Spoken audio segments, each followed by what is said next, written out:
तेरे पापा भी ना कभी फोन ही नहीं उठाते। चल। हाय विशु, अभी तक स्कूल यूनिफॉर्म नहीं पहनी? स्कूल नहीं जाना है क्या? क्या हुआ विशु? मम्मी, विशु पापा को मिस कर रहे हैं। पापा आ जाएंगे ना तो सब पहले जैसा ठीक हो जाएगा। लेकिन तेरे पापा को फुर्सत मिलेगी तब आएंगे ना। 1 साल हो गया, उन्होंने अपना चेहरा भी नहीं दिखाया। उन्हीं का फोन है, जा विशु को बुला। हाँ। रोहित, आपको बोलने का कोई फायदा तो नहीं है, लेकिन कम से कम बच्चों के लिए तो फोन किया कीजिए। तो क्या मेरे बिना बच्चे भी नहीं संभाल पा रही हो तुम? संभाल तो मैं बहुत कुछ रही, जॉब भी करने लगी हूँ अपने बच्चों के फ्यूचर के लिए। अरे तो छोड़ दो ना जॉब, खर्चे के लिए पैसे भेजता तो हूँ हर मंथ। पैसे ही सब कुछ होते हैं क्या रोहित? अगर ऐसे ही करना था तो मेरे साथ साथ बच्चों की जिंदगी क्यों? अरे यार वो वापस से शुरू मत करो, ये बताओ फोन क्यों किया था? मम्मी, आगे नहीं आना। विशु तू क्या कर रहा है? दीदी उसको साइड में रख। नहीं दीदी, आगे नहीं आना। क्या होता जा रहा है तुझे विशु? क्या हुआ? मुझे मर जाना है माँ, मुझे मार दो माँ। विशु बस, ऐसा नहीं बोलते। मैं जानती हूँ तू किस तकलीफ में है, तेरी प्रॉब्लम क्या है, लेकिन तूने मुझसे प्रॉमिस किया था ना कि तू हार नहीं मानेगा, अपने आप से लड़ेगा। तू प्रॉमिस किया था ना, तू कभी वैसा नहीं करेगा वापस। प्रॉमिस कर।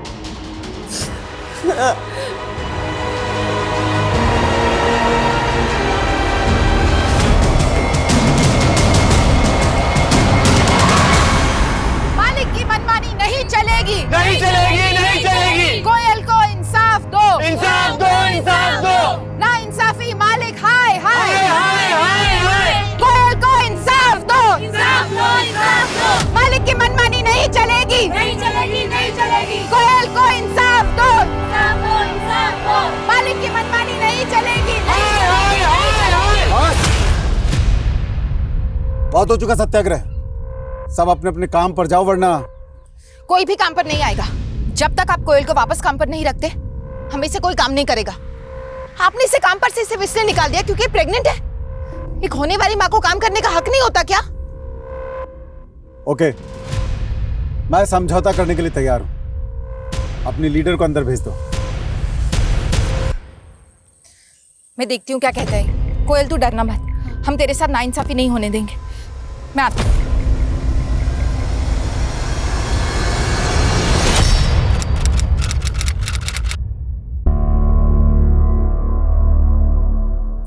काफी टाइम हो गया यार, शीतल दीदी अभी तक नहीं आई। पता नहीं क्या चल रहा है अंदर। अंदर चलते हैं।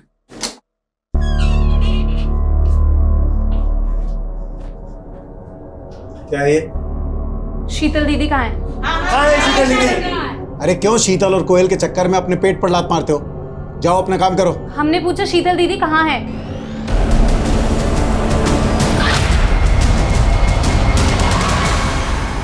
नमस्कार, मैं रेणुका शाहने क्राइम पेट्रोल सतर्क की इस नई श्रृंखला गुमराह बचपन में आपका स्वागत करती हूँ। हमारे समाज में कामकाजी महिलाओं की चुनौतियाँ हर स्तर पे बड़ी होती है, चाहे वो माहवारी के 4 दिन हो या गर्भावस्था के 9 महीनों की शारीरिक पीड़ा। लेकिन इससे कई ज्यादा चुनौतीपूर्ण तो परिवार और बच्चों की परवरिश का जिम्मा होता है, जो पुरुषों के मुकाबले महिलाओं पे ज्यादा होता है, और इसमें हमेशा बैलेंस बनाए रखना आसान नहीं होता। संघर्ष की कहानी हम सब की एक जैसी होती है, लेकिन ये तो इंसान पे निर्भर करता है कि उसकी जीवन शैली कैसी है। इंसान की एक कमी अक्सर दूसरी कमी को जन्म देती है, और इन कमियों का बढ़ता सिलसिला कभी कभी उस अनचाहे अपराध की ओर ले जाता है, जिसे हम कभी अपने जीवन में स्थान नहीं देना चाहते। लेकिन इस केस की व्यथा एक डरा देने वाला अनुभव है, जो सिर्फ एक इंसान और एक परिवार तक सीमित नहीं है। ये केस आज परिवारों और समाज पे हो रहे उस बुरे असर के प्रति हमें आगाह करता है, जो कहीं ना कहीं हमारी लापरवाही और गलती से ही पैदा हो रहे हैं। ये एक ऐसी चेतावनी है जिसे अनसुना करना हमारे परिवार और समाज के लिए बहुत घातक सिद्ध हो सकता है। मामला बहुत ही सेंसिटिव है। इंटेलिजेंस का कहना है कि हमारे डिस्ट्रिक्ट में स्लीपर सेल्स बना पड़ा है, जो किसी भी टेररिस्ट एक्टिविटी को अंजाम दे सकते हैं। हम इसको बिल्कुल भी लाइटली नहीं ले सकते।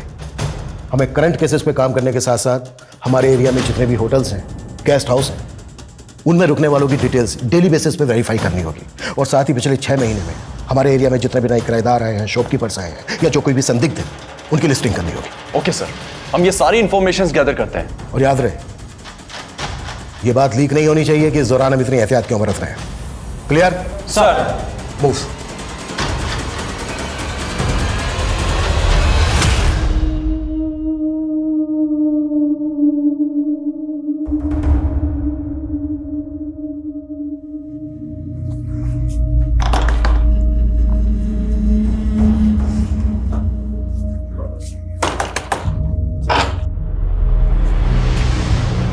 नमस्ते अंकल, मैं नितेश की फ्रेंड रिमी। बोलो। वो अंकल, नितेश कई दिनों से कॉलेज नहीं आ रहा है, वो यहाँ नहीं रहता, वो दुबई चला गया। क्या? दुबई? लेकिन ऐसे कैसे हो सकता है? उसने तो इस बारे में मुझे कुछ नहीं बताया। तो अब मैं बता रहा हूँ ना, चलो जाओ जाओ यहाँ से। लेकिन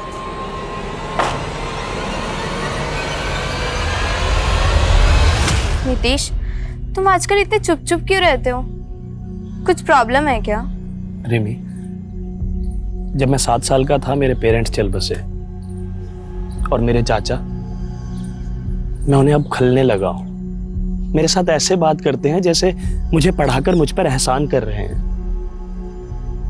मुझे तो लगता है कि मेरे पेरेंट्स की प्रॉपर्टी के लिए कहीं वो मुझे रास्ते से न हटा दें।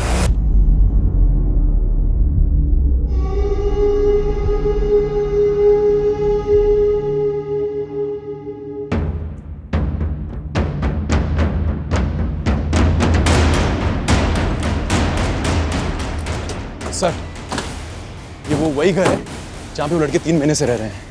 उनकी गतिविधि काफी सस्पिशियस है। और सर, अभी 3 दिन पहले इस एरिया में एक कंसाइनमेंट आया हथियारों का। मुझे शक है कि वो हथियार यही लाए गए।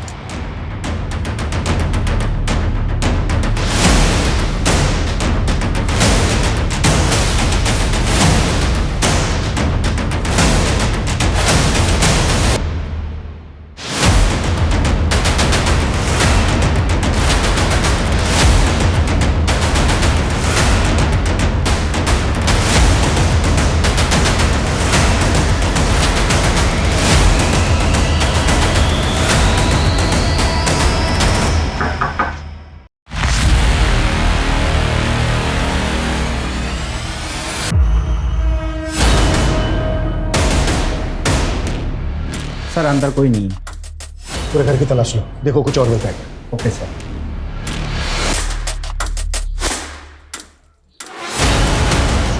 वर्मा सर, ये देखो पीछे का रास्ता खुला हुआ है, हो सकता है यहाँ पर और भी लोग हो जो इस रास्ते से भाग गए हो। एक टीम लेकर इस डायरेक्शन में जाओ, quick fast. Sir. Sir,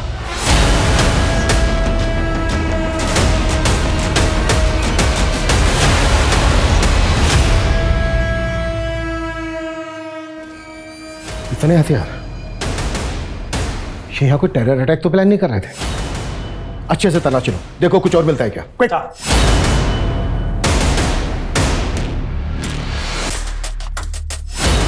sir,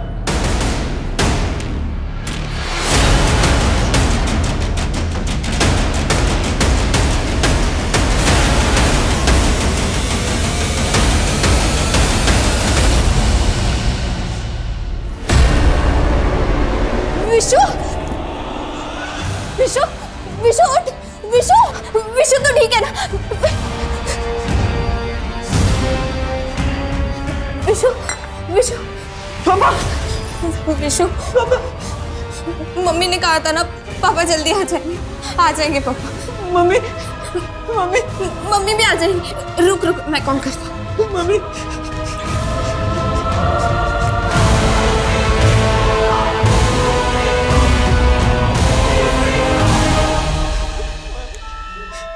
hello, ये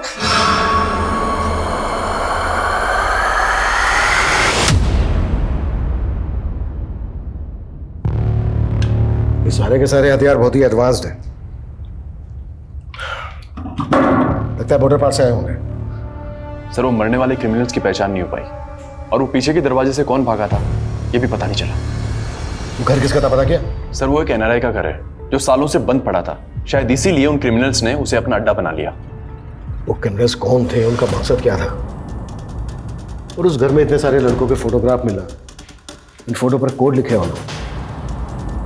हमें मारे गए क्रिमिनल्स के साथ साथ इन सबकी भी पहचान पता करनी है, हर शख्स को आइडेंटिफाई करना है, और उस एनआरआई की बैकग्राउंड भी खंगालो जिसके घर में अड्डा बनाकर बैठे थे। Okay sir. सर एक लड़की आई है, उसकी माँ मिसिंग है। सर हमने उसकी कंप्लेंट भी लिखी है, लेकिन वो आपसे मिलने की जिद कर रही है। सर प्लीज़ मेरी मम्मी को जल्दी से ढूंढ दीजिए। मेरे पापा भी यहाँ नहीं रहते, और तो और मेरे छोटे भाई की तबीयत भी खराब है। आप दोनों अकेले सर, अरे बेटा नहीं, प्लीज नहीं, बेटा बेटा बिल्कुल भी आप घबराओ मत, बिल्कुल मत घबराओ बेटा। हम आपकी मम्मी को ढूंढ लेंगे। बेटा आपने अभी कहा कि आपके पापा यहाँ नहीं रहते, तो फिर कहाँ रहते हैं आपके पापा? वो मुंबई में जॉब करते, तो उन्हें आने में टाइम लगेगा। अच्छा बेटा आपकी मम्मी कहाँ गई थी जहाँ से वो वापस नहीं आई? मम्मी हरिनगर में एक फैक्ट्री में जॉब करती है। कल फैक्ट्री से वापस ही नहीं आई, और फिर कौन सी फैक्ट्री में जॉब करती है आपकी मम्मी? सर शीतल दीदी को लेके हम लोग बहुत परेशान हैं। कल दोपहर में वो हमारे साथ यही धरना कर रही थी मालिक के खिलाफ। धरना? जी सर, वो हमारा मालिक बहुत खराब इंसान है। उसने कल दीदी को समझौते के लिए कैबिन में भी बुलाया था। हमारे सामने ही दीदी अंदर गई थी, लेकिन वापस नहीं लौटी। वापस नहीं लौटी मतलब? सर मालिक ने बोला कि वो चली गई, लेकिन हम मान ही नहीं सकते, दीदी हमसे बिना मिले चली गई। सर मैंने उन औरतों की शर्तें नहीं मानी, तो कुछ भी मेरे लिए अनाप शनाप बोल रही है, बदनाम कर रही है मुझे। पहले शीतल की बात, जैसा क्या हुआ था यहाँ पर जो गायब हो गई वो? सर उस दिन मैं यहाँ पे मुफ्त की सैलरी बांटने के लिए नहीं बैठा हूँ, लेकिन अगर तुम चाहो तो तुम्हारा फायदा करवा सकता हूँ। मैं समझौते की बात करने आई हूँ सर, मेरे फायदे की नहीं। नुकसान तो मैं अपना भी नहीं होने दूंगा, लेकिन तुम्हारा फायदा करवा सकता हूँ। देखिए सर, तेरा फोन ले लो। मैं अभी बिजी हूँ, बाद में बात करती हूँ। क्या? एक मिनट। सर वो जैसे ही केबिन में आई उसका फोन बजा सर, ऐसे लगा जैसे कोई इमरजेंसी कॉल हो। वो फोन पे बात करते हुए केबिन से बाहर चली गई और लौट के आई नहीं सर। हमसे बिना पूछे शहर से बाहर मत जाना।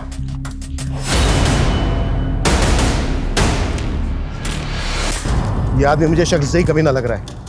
इसके कारनामे पता करो और शीतल के कॉल रिकॉर्ड्स निकालो, चेक करो। जैसे कि ये बोल रहा है, शीतल को कोई कॉल आया था क्या जिस दरमियान वो यहाँ पर थी? और हाँ, शीतल के घर पे एक लेडी कांस्टेबल तैनात था। उसकी बेटी रिमी बोल रही थी कि वो और उसका भाई घर पे आ गए। Okay sir. विशु प्लीज खा ले, मम्मी आ जाएंगी। नहीं दीदी मुझे नहीं खाना। विशु प्लीज कुछ खा ले। मैंने खाना, मुझे नहीं खाना। विशु रुक प्लीज। विशु पापा बेटा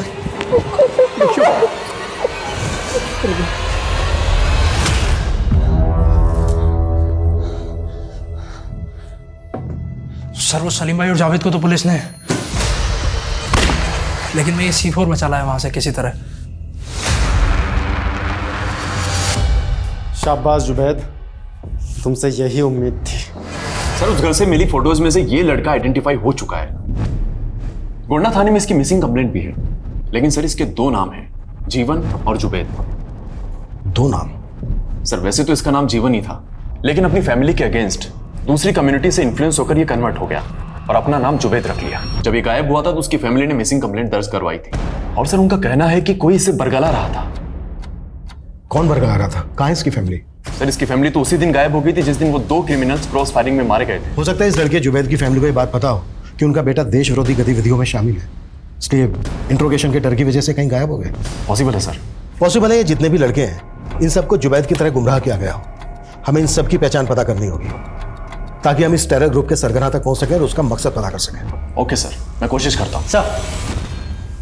सर शीतल का फ़ोन फैक्ट्री से 2 किलोमीटर दूर चांदपुर के एरिया में बंद हुआ था। उसी दिन जिस दोपहर को वो फैक्ट्री में देखी गई थी, सर मैंने उसके फ़ोन का IMEI नंबर ट्रेस करने के लिए भेज दिया। कपिल का कहना है कि उस दरमियान उस शीतल को किसी का कॉल आया था। पता क्या किसका कॉल था वो? जी सर, वो कॉल उसके पति के नंबर से आया था। हाँ सर, मैंने उस दिन शीतल को कॉल किया था। पहले तो उसने फ़ोन कट कर दिया। जब मैंने उसे कॉल बैक किया तो उसने कहा मैं अभी बिजी हूँ, बाद में बात करती हूँ। लेकिन सर शीतल ने कॉल बैक ही नहीं किया। बाद में रिमी ने मुझे फ़ोन करके बताया कि उस दिन शीतल फैक्ट्री से घर ही नहीं आई थी। शीतल की फैक्ट्री के मालिक ने मुझे बताया कि तुम्हारे फ़ोन के बाद शीतल पैनिक हो गई थी जैसे उसे कोई बुरी खबर मिली हो। नहीं सर, ऐसा कुछ नहीं था। तुम्हें किसी पे शक है जो शीतल के साथ ऐसा कर सकता है? एक्चुअली सर, मैं तो यहाँ रहता ही नहीं हूँ, लेकिन हाँ, पिछले कुछ टाइम से शीतल विशु को लेके काफ़ी परेशान थी। दरअसल कुछ ड्रग एडिक्ट लड़के हैं जो काफ़ी टाइम से विशु को बुली कर रहे थे। कपड़े उतार यार, कपड़े उतार यार झाड़ू। मुझे लगता है उन लड़कों ने ही शीतल के साथ कुछ। विशु बेटा, कौन लड़के थे वो जो परेशान कर रहे थे आपको? अमन और उसका दोस्त मुन्ना पहले मेरे ही स्कूल में पढ़ते थे। स्कूल में ड्रग्स लेते हुए भी पकड़े गए थे। कहाँ रहते हो? उनका एड्रेस नहीं मालूम। आप हमें ये बता दो कि वो दोनों कहाँ पढ़ते थे, वहाँ से हम पता कर लेंगे एड्रेस। हाँ sir, rainbow high school. Excuse me sir, Chandpur इलाके के तालाब में एक औरत की लाश मिली।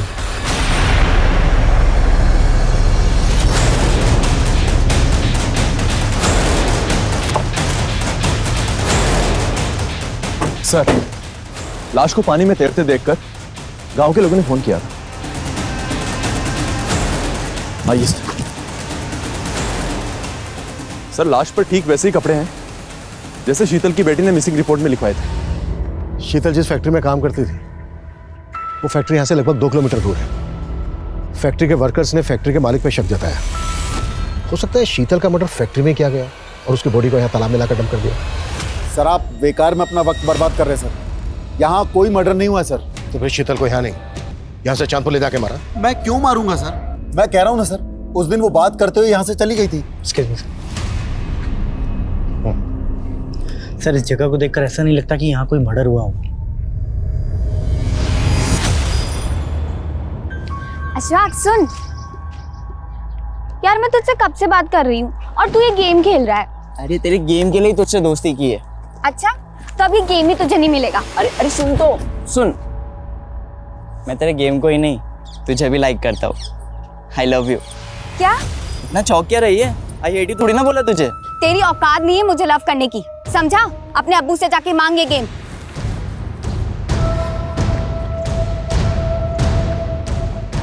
चल आजा मेरे साथ, गेम भी मिलेगा और लड़की भी। पोस्टमार्टम रिपोर्ट के मुताबिक शीतल के सर पर पत्थर के टुकड़ों के ट्रेसेस मिले हैं। मतलब पहले शीतल के सर पर पत्थर से वार किया गया। सर, रिपोर्ट के मुताबिक तो शीतल मौत के पहले सेक्सुअली एक्टिव थी। सर, हो सकता है कि उसका किसी ने रेप किया हो और लाश को तालाब में फेंकने की वजह से रेपिस्ट का डीएनए वाइप आउट हो गया हो। पोस्टमार्टम रिपोर्ट रेप कंफर्म नहीं करती है। अगर शीतल सेक्सुअली एक्टिव थी तो डेफिनेटली अफेयर चल रहा था उसका किसी के साथ, क्योंकि पिछले 1 साल से उसका पति रोहित मुंबई में था। सर, शीतल के कॉल रिकॉर्ड्स में इस भगत बिष्ट नाम के आदमी का नंबर मिला है। और सर, जिस तरह से शीतल इसे फ्रीक्वेंटली कॉल किया करती थी, सर हो सकता है कि वो अफेयर इन दोनों के बीच में। भगत बिष्ट। अब्बू, वीडियो गेम कब दिला रहे हो? पहले परीक्षा में 75% देकर के पास हो जाओ, फिर उसके बाद में जो मांगोगे वो दिलवा देंगे। 75%? इतने तो मेरे बाप के भी नहीं आएंगे कभी। गलती की मैंने, उसकी बात सुन लेनी चाहिए थी। वो मुझे गेम भी दे रहा था और लड़की भी। लड़की? कौन से गुल खिला रहा है तू? कौन भर रहा है तुझे? ये क्या बोल रहे हैं सर? शीतल का मर्डर हो गया? क्या रिश्ता था तुम्हारा शीतल के साथ? सर, वो मेरी कंपनी में सेल्स ट्रेडर थी और कुछ नहीं। पर शीतल तो हरिनगर के ग्राम सेवा गृह उद्योग में काम करती थी। हाँ सर, वो मेरी कंपनी के लिए पार्ट टाइम और जिस कंपनी की आप बात कर रहे हैं उसके लिए फुल टाइम काम करती थी। कैसा पार्ट टाइम जॉब? सर, मेरी कंपनी कॉस्मेटिक प्रोडक्ट्स बनाती है, तो वो ऑर्डर्स लेके आती थी और बदले में उसे कमीशन दे देता था। हाँ सर, मम्मी कॉस्मेटिक प्रोडक्ट्स भी सेल करती थी। कुछ सैंपल्स भी रखे हैं यहाँ, मैं लेकर आती हूँ। ये देखिए सर। बेटा, अभी आप अंदर जाओ, हमें आपके पापा से कुछ बात करनी है। रोहित, हमें पोस्टमार्टम रिपोर्ट से पता चला है कि शीतल सेक्सुअली एक्टिव थी। तुम तो यहाँ रह नहीं रहे थे पिछले 1 साल से, तो क्या शीतल का अफेयर चल रहा था किसी के साथ? ये कैसी बात कर रहे हैं आप सर? शीतल का अफेयर? सर, ये हो ही नहीं सकता। शायद किसी ने उसके साथ जबरदस्ती की होगी सर। सर वो मुन्ना और अमन, उन्होंने मेरे विशु को भी मोलेस्ट किया था सर। मैं आपसे कह रहा हूं, आप उन दोनों को पकड़ के अंदर कीजिए सर।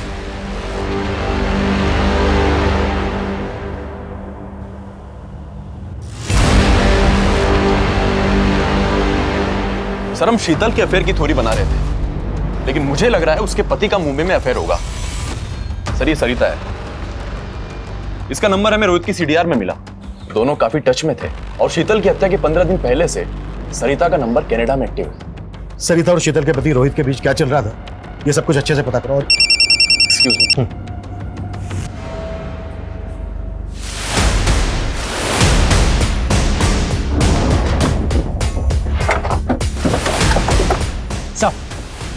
सर रागी ने इस लाश को यहाँ पे देखा था। सर ये उसी लड़के जुनैद की लाश है जिसकी फोटो हमें उन लड़कों की फोटोज में मिली थी। हाँ शायद ये लड़का हमारे रडार में आ चुका था, इसी वजह से टेरर ग्रुप ने इसको मार दिया। इस टेरर ग्रुप को कौन रन कर रहा है, मकसद क्या है उनका, अभी तक हम ये भी पता नहीं लगा पाए। अच्छा, इस लड़के के अलावा जो बाकी लड़के थे जिनके फोटोग्राफ लेते हैं, उनकी पहचान पता करने के लिए क्या कर रहे हैं हम लोग? सर कोशिश तो जारी है।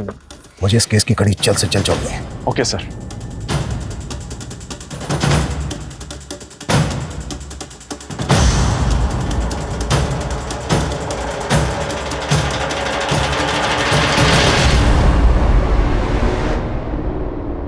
मेरी फर्स्ट सैलरी से खरीदा मैंने तुम्हारे लिए। लेकिन नितेश, तुमने कहा था कि जॉब के साथ साथ तुम कॉलेज नहीं छोड़ोगे। रिमी वो तब होता अगर मुझे पार्ट टाइम जॉब मिलती, लेकिन इस जॉब में मुझे फुल टाइम देना पड़ा। Full time job? वैसे तुम क्या जॉब कर रहे हो?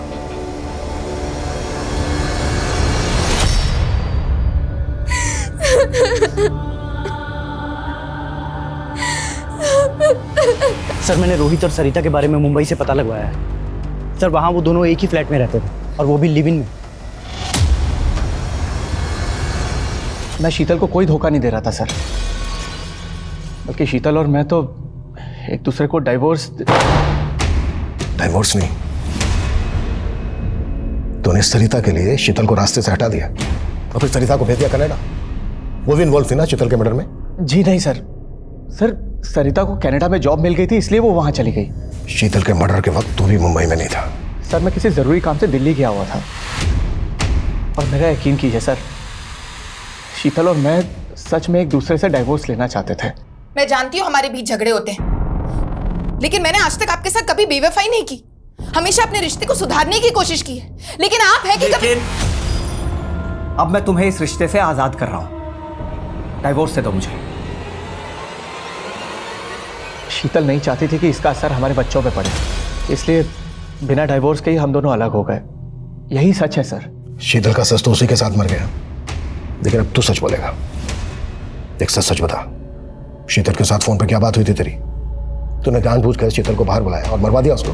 ये सच नहीं है सर, बल्कि सच तो यह है कि सरिता मुझे छोड़ के कनाडा चली गई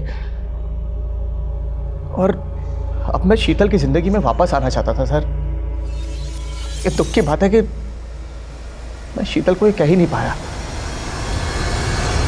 शीतल लंबे समय से अपनी शादीशुदा जिंदगी को सफल बनाने की कोशिश कर रही थी, लेकिन दो लोगों का रिश्ता कभी एक की कोशिश से नहीं सुधर सकता। क्या शीतल का गुनहगार उसका पति था, या शीतल के उस साहस को आघात पहुंचाया गया था जहां वो अपने बॉस कपिल के अन्याय के खिलाफ आवाज उठा रही थी, या ये उस कोशिश का दुखद परिणाम था जहां शीतल मुन्ना जैसे ड्रग पेडलर के खिलाफ खड़े होकर युवा पीढ़ी को ड्रग्स के अंधकार से दूर रखना चाहती थी। लेकिन इन एंगल्स के अलावा नितेश के गायब होने का रहस्य भी अभी तक अनसुलझा था। वहीं पुलिस ने एक टेरर ग्रुप के खिलाफ भी एक मुहिम छेड़ी हुई थी और इसमें ऐसे कई खुलासे होने वाले थे जो चौंकाने वाले थे। सर जिन लड़कों की फोटोज में मिली है उनमें से ये एक लड़का नितेश इसी इलाके में रहता है। शीतल की बेटी रिम्मी के साथ पढ़ता है और शीतल के घर इसका काफी आना जाना भी था। हाँ सर, नितेश मेरा अच्छा दोस्त था। मैं काफ़ी दिनों से उसके बारे में पता करने की कोशिश कर रही थी, लेकिन कुछ पता नहीं चला। हमें शक है कि नितेश एक टेरर ग्रुप से जुड़ा था। नहीं सर, वो तो बोलता था कि उसे अपने चाचा से खतरा है। उसके चाचा ने उसके पेरेंट्स की सारी प्रॉपर्टी हथिया ली थी।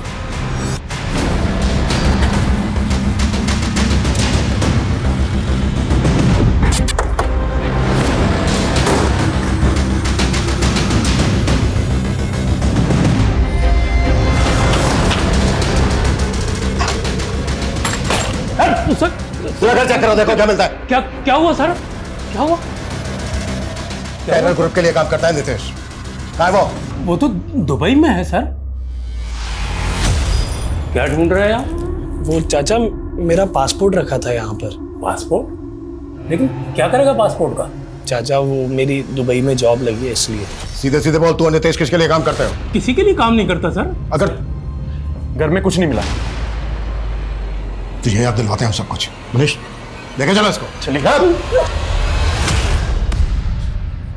क्या हुआ बे, खाना क्यों नहीं खा रहा है? आपके मार से पेट भर गया। तो क्या हुआ, अब्बू है तुम्हारे? हाँ तो फिर भी गेम नहीं दिला रहे ना। कोई नहीं, ये जमीन जायदाद तो दादू की है ना, मुझे मेरा हिस्सा चाहिए इसमें से। हिस्सा? ये कौन सा भर रहा है तेरे दिमाग में? पानी पीजिए। क्या हुआ? क्या हुआ? क्या हुआ आपको?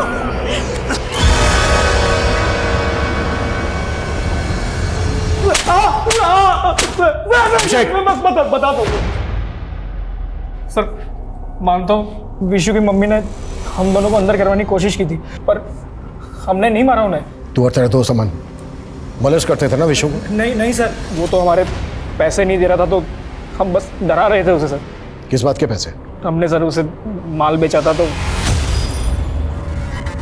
उसकी मम्मी के साथ सर हमने कुछ नहीं किया सर। ये जब तक सच नहीं खुले ना नहीं सर। विशु बेटा आप ड्रग लेते थे? बोलो बेटा। सर विशु ने उस दिन के बाद से कभी ड्रग्स नहीं ली। विशु बेटा ये तो बहुत अच्छी बात है, लेकिन बेटा अमन का पता नहीं चला है मैं अभी तक। आपको पता है कहाँ है अमन?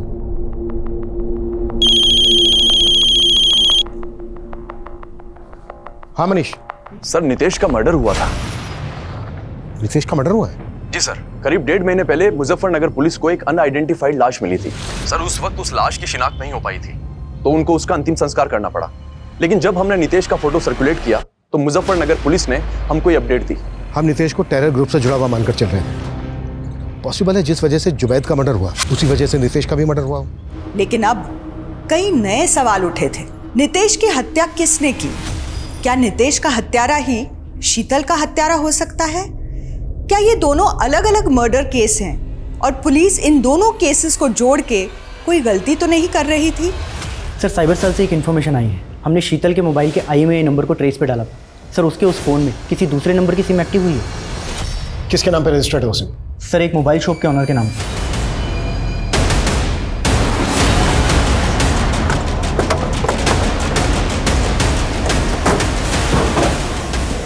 सर मैंने तो ये फ़ोन बेचने के लिए ख़रीदा था, ये टूटा हुआ था। मैंने इसे रिपेयर किया और सिर्फ चेक करने के लिए अपनी सिम डाली थी, बस सर। किससे खरीदा था? एक कचरा बीनने वाला था, उसने कहा कि उसे ये फ़ोन कहीं पड़ा हुआ मिला था। मैंने सस्ते में खरीद लिया सर। कहाँ है वो? मुझे नहीं मालूम सर। सर मैंने इससे पहले उसे कभी नहीं देखा। चल थाने चल, सब पता चल जाएगा। नहीं सर। अभिषेक चल सर। लेकिन मैंने क्या किया?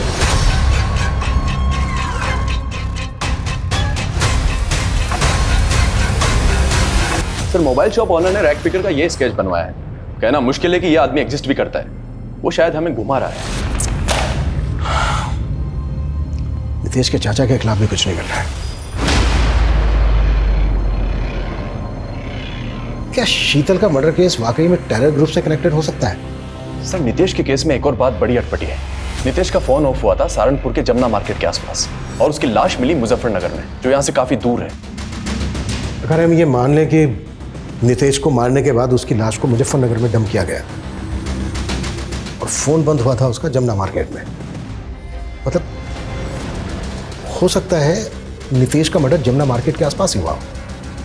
वर्मा, जमुना मार्केट के आसपास जितने भी सीसीटीवी है सब खंगालो, लीड वहीं से मिलेंगे। Okay sir. सर ये कॉस्मेटिक बिजनेस वाला भगत बिष्ट सर, ये अपना ऑफिस बंद करके पता नहीं कहाँ भाग गया। व्हाट? ज्योति नगर में अकेला रहता था और अब इसके घर पे भी ताला लगा हुआ। मानकर चल रहे थे कि शीतल के साथ उसका अफेयर और वो बैकग्राउंड खंगालो इसके। सर बेटा तुम लोग सोच रहे थे कि तुम्हारे पापा मुंबई जॉब के लिए गए हैं, लेकिन मैं तुम लोगों से बहुत दूर चला गया था बेटा, अलग हो गया था। मैं मानता हूं मैं भटक गया था, लेकिन ये सच है कि बेटा मैं तुम लोगों के पास वापस आना चाहता था। काश कि मैं पहले वापस आ जाता तो ये सब कुछ होता ही नहीं। अपने पापा को माफ कर दो।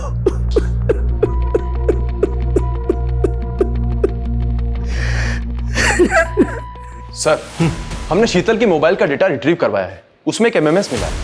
प्ले करो। श्योर। सर ये एमएमएस करीब 2 महीने पहले शीतल के नंबर पर एक फेक आईडी के नंबर से भेजा गया था। इसमें लड़के और लड़की दोनों का फेस मिला।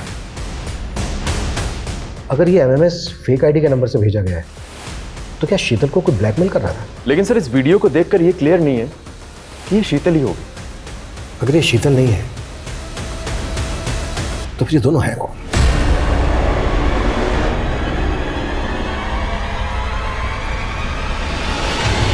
सर भगत का फोटो हमने हर जगह सर्कुलेट किया था। भोपाल से इसकी एक हिस्ट्री मिली। सर इसका असली नाम भगत नहीं अशफाक है। सर 2 महीने बाद जब इस क्राइम का खुलासा हुआ तो भोपाल पुलिस ने इसे अरेस्ट कर लिया था, लेकिन सर उम्र कम होने के कारण इसे जुवेनाइल होम भेजा गया। लेकिन सर ये वहाँ से भी भाग गया था। उसके बाद से ये अंडरग्राउंड था। इसका लेटेस्ट फोटो भोपाल पुलिस के हाथ तब लगा जब ये नाम बदलकर भोपाल में अपने एक दोस्त से मिलने गया था, लेकिन सर ये तब भी पकड़ा नहीं गया था। ये नाम बदलकर कॉस्मेटिक का धंधा कर रहा था। एक हिस्ट्री शीटर के पास इतना सारा पैसा, जाहिर सी बात है इसने इससे पहले भी बड़े बड़े कांड किए होंगे। इसका जो भोपाल का दोस्त है उसका पता करो, हो सकता है अभी भी उसके टच में हो।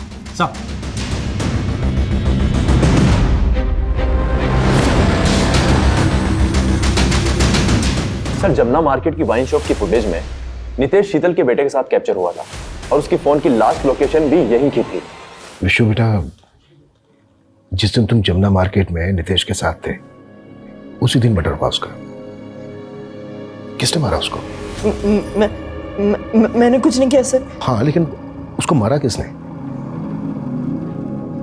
अच्छा ये बताओ कि तुम जमुना मार्केट से नितेश के साथ कहाँ गए थे? देखो तुम। सर मेरे बेटे ने कुछ नहीं किया है। लेकिन वो जानता है, बस बता नहीं रहा है। और हमें शक है कि वो नितेश के मर्डर में भी इन्वॉल्व है। सर मैं सच कह रहा हूँ, मेरे बेटे विशु ने किसी को नहीं मारा है। लेकिन हाँ, मैंने आपसे एक झूठ जरूर बोला था।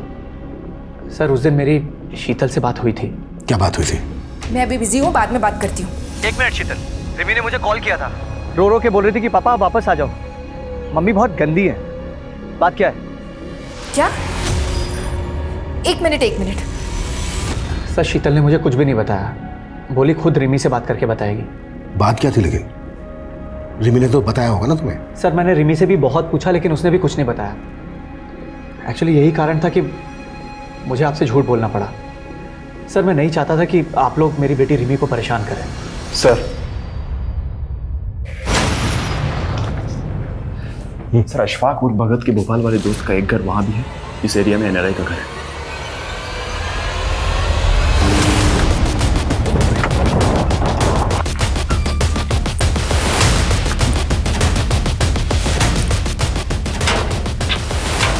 तोड़ो।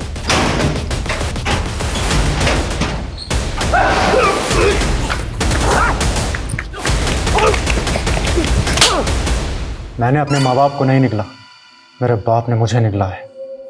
ऊंट, गधा, बैल बुद्धि। अरे बच्चे के पढ़ाई में नंबर कम आते थे तो क्या एक वीडियो गेम नहीं दिला सकता था? तूने सिर्फ एक खिलौने के लिए अपने माँ बाप को मार डाला? नहीं, कहानी इतनी छोटी भी नहीं थी। देखा, अपने पापा से गेम मांग के तुझे क्या मिला? बोल रहा हूँ ना मैं, चल मेरे साथ। गेम लड़की क्या है, तू जो मांगेगा सब कुछ मिलेगा। वो बागी मुझे अपनी गैंग में शामिल करना चाहता था। वो बोला कि कौन से माँ बाप अपने बच्चे को इस तरह से पीटते हैं। बाल सुधार गृह से भी वो बागी मुझे भगा कर ले गया। 18 साल की उम्र में मुझे तमंचा थमा दिया। उसी तमंचे से मैंने एक सुनार का सर खोला और अपनी गैंग के साथ मिलकर सारा सोना लूट लिया था। बड़ा हुआ तो सरगना बन गया उनका। जिस तरह उस बागी ने तुझे गुमराह किया था, तू भी बच्चों को गुमराह करने लगा। और वो एनआरआई का खाली घर देख के अड्डा बना लिया वहाँ पे अपना। हाँ, और जब आप लोगों ने वहाँ रेड मारी तो जुबैद सारा माल बचा करके मेरे पास आ गया। लेकिन मुझे शक था कि कहीं आप लोगों ने उसे देख लिया होगा, तो बस मैंने उसे भी खत्म कर दिया। हथियार कहाँ से आते थे? किसको सप्लाई होते थे? ये हथियार हिंदुस्तान के बाहर से आते थे और हिंदुस्तान के हर एक कोने में सप्लाई होते थे। सप्लाई में बच्चे सेफ होते हैं क्योंकि उन पे कोई शक नहीं करता है, तो बस मैंने उन्हीं का इस्तेमाल किया। उन्हीं बच्चों से तो उनका नाम छीन लेता, कोडवर्ड देता उनको। शीतल भी इन्वॉल्व थी इसमें? नहीं, मैंने अपने काले धंधे छुपाने के लिए कॉस्मेटिक का धंधा शुरू किया। शीतल तो वहाँ ट्रेडर बनकर आई थी और अपना दिल मुझे गिरवी दे बैठी। बस मैं शीतल में अपने बचपन की गर्लफ्रेंड गुड़िया काक्स ढूंढता रहा। नितेश कैसे आया तेरे ग्रुप में? वो तो ज़रूरत का मारा था बेचारा। जब शीतल ने मुझे उसकी जॉब के लिए कहा तो मैंने उसे दुबई जाने का लालच दिया। बस फिर क्या था, वो मेरे सारे काले धंधे करने लगा और मैं शीतल के साथ मज़े करने लगा। भगत, हम शायद गलत कर रहे हैं। जो चीज़ अच्छी लगे वो कभी गलत नहीं हो सकती है शीतल। और वैसे भी तुम्हारे पति ने तो तुम्हें छोड़ ही दिया है, तो जब वो ये कर सकता है तो तुम क्यों नहीं? वो मुझसे ही चक रही थी, लेकिन अपनी बेटी के बॉयफ्रेंड को अपना सब कुछ दे बैठी। शीतल और नितेश के बीच शारीरिक संबंध थे? अभी तो नितेश की चल गई थी, उसी कमीने ने मेरा और शीतल का वीडियो बना लिया था। देख लिया वीडियो? इस बार तो फेसेस ब्लर किए हैं। अगर तूने भगत को नहीं छोड़ा, अगली बार बिना ब्लर किए तेरी वीडियो वायरल कर दूंगा। शीतल ने मुझे सब कुछ बता दिया था। अगर वो वीडियो वायरल हो जाता तो मेरे सारे काले धंधे बाहर आ जाते। तभी मैंने उसे खत्म करने की सोची, लेकिन वो मेरी आंखों से ओझल हो गया। फिर मैंने एक ट्रैप रचा। ये नितेश तेरी मम्मी को ब्लैकमेल कर रहा है। मेरी बात जरा ध्यान से सुन। तुझे अपने बेटे होने का फर्ज निभाना है। किसी भी तरह से उस नितेश को अपने साथ ले आ, बाकी सब मैं देख लूंगा। और फिर तो शीतल को भी तूने? नहीं, शीतल को मैंने नहीं मारा। मुझे लगता है कि उसके पति को उसके बारे में सब कुछ पता चल गया था, तो शायद उसी ने उसको। अगर तूने सर, एक मिनट। सर, शीतल की फोन की मैसेज हिस्ट्री मैंने रिट्रीव की। ये देखिए सर, रिमी और शीतल के बीच हत्या वाले दिन ये सारे मैसेजेस पास ऑन हुए थे।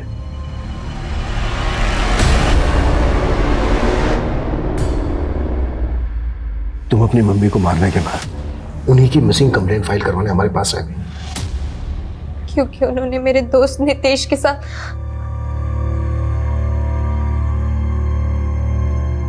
मम्मी, मम्मी,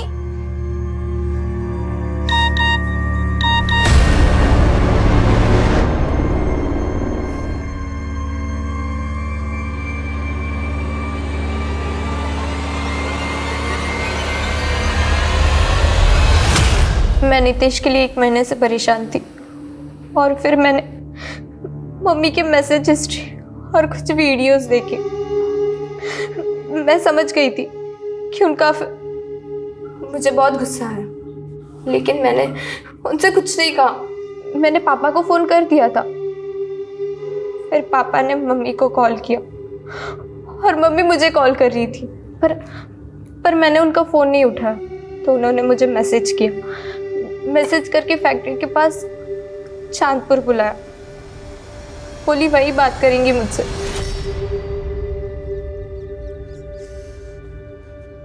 क्या है बेटा? मैं बहुत बुरी हूँ, खुद की नजरों में गिर चुकी हूँ, मुझे माफ कर दो। नाटक बंद करो आप। मुझे बस इतना बता दो, नितेश कहाँ है? नितेश?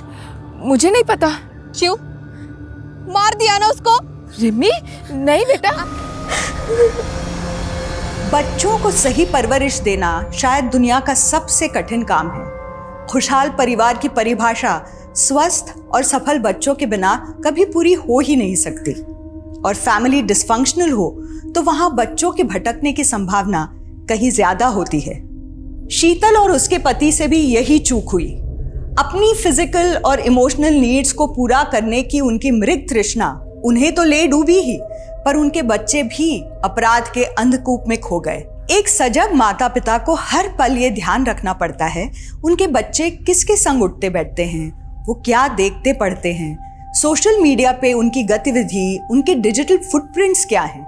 अगर आप माता पिता हैं तो सोचिए, जितना वक्त आप अपने बच्चों को दे रहे हैं, क्या वो पर्याप्त हैं? क्या वो सही राह पे हैं? क्योंकि parenting is a 24 hour job. ये दुनिया का सबसे अहम और जिम्मेदारी भरा काम है। ये पार्ट टाइम जॉब तो हो ही नहीं सकता। तो अब मैं रेणुका शाहणे आपसे विदा लेती हूँ। कल फिर मिलेंगे ऐसी एक कहानी के साथ जो रखेगी आपको सतर्क और जिंदगी को सुरक्षित। तब तक अपना और अपने परिवार का ख्याल रखिए और देखते रहिए क्राइम पेट्रोल सतर्क। जय हिंद। नमस्कार, मैं रेणुका शाहणे क्राइम पेट्रोल के इस नए अध्याय गुमराह बचपन में आपका स्वागत करती हूँ। आज दुनिया बहुत तेजी से तरक्की कर रही है। जो तरक्की हमारे पूर्वजों ने सदियों में हासिल की थी, वैसी तरक्की अब कुछ सालों या कुछ महीनों में हो जाती है। एक समय था जब फोन पर बात करने के लिए ट्रंक कॉल बुक किए जाते थे। लोग दिनों सप्ताहों तक इंतजार करते थे उस एक फोन कॉल का। मगर आज एक फोन कॉल पर 7 समंदर पार अपने घरों में बैठे लोग हमारी बात सुन रहे होते हैं, अपने मोबाइल की स्क्रीन पर हमें देख रहे होते हैं। ये सब संभव हुआ है इंटरनेट रेवोल्यूशन की वजह से। इंटरनेट, जिसे हिंदी में अंतर्जाल कहा जाता है, इंटरनेट के फायदों से हटकर अगर देखा जाए तो असल में ये एक माया जाल की तरह है, जिसमें हम जितना उतरते हैं उतना फंसते जाते हैं। और इसके जाल में फंसे लोग किस हद तक खतरे में फंस सकते हैं, हम और आप अंदाज़ा भी नहीं लगा सकते। तो आखिर कौन थी ये लड़की और क्यों हो रहा था उसके साथ ऐसा?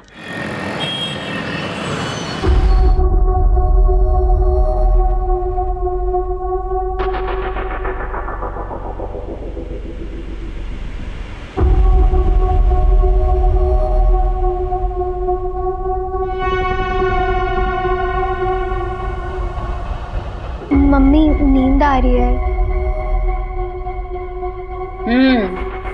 10 बज गए ना, अब तो नींद आएगी तुझे। आई मम्मी, पढ़ा ना मैंने 10 बजे तक। तू काय अभ्यास करते ना ते मला सगळं माहिती है। चारू, पढ़ेगी लिखेगी नहीं ना तो कोई शादी नहीं करेगा। और तो इतनी सुंदर भी नहीं है कि लड़के तेरे आगे पीछे घूमे। और हाँ, मोबाइल मत देखती रहना, सो पता।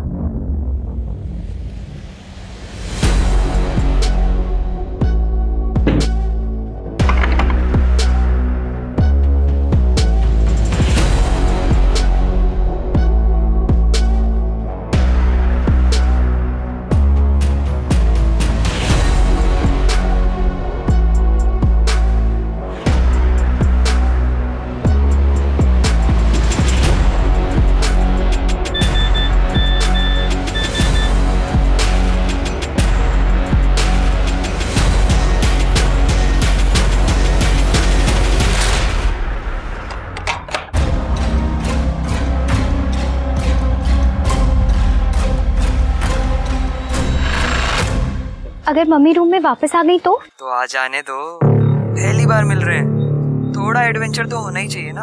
अच्छा ये बताओ, मिलोगी तो सबसे पहले क्या करोगी? क्या करूंगी? कुछ भी नहीं करूंगी। पक्का कोई बॉयफ्रेंड नहीं रहा होगा तुम्हारा जो इतने बोरिंग आंसर्स देती हो। बट मैं तो तुम्हें देखते ही किस कर लूंगा। करने दो कि ना किस? बोलो। ठीक है, कर लेना। Hello hello Rahul, hello hello. Nikhil, Disha, तुम लोग यहाँ? तुम्हारे बॉयफ्रेंड राहुल ने बुलाया है हमें। मिलने आई हो ना तुम उससे? कम ऑन चारू, सबको पता चल गया हमारे अफेयर के बारे में। बता दो कि तुम मुझसे कितना प्यार करती हो। Come on Charu. निखिल, तुम ही राहुल हो? माल कल सुबह तक मुंबई पहुंच जाना चाहिए। और बाकी के गार्डन्स कितनी देर में? फटाफट करो।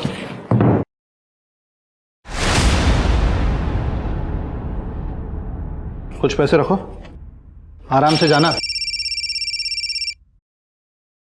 हाँ भाऊ। सचिन, तू काय मला कुत्रा समजतोस काय, या तू खुद कुत्ता है? काय झालं भाऊ? अपनी लड़की से पूछ, देख उसका मोबाइल। अब क्या किया चारू ने? स्टेटस क्या रखा है उसने?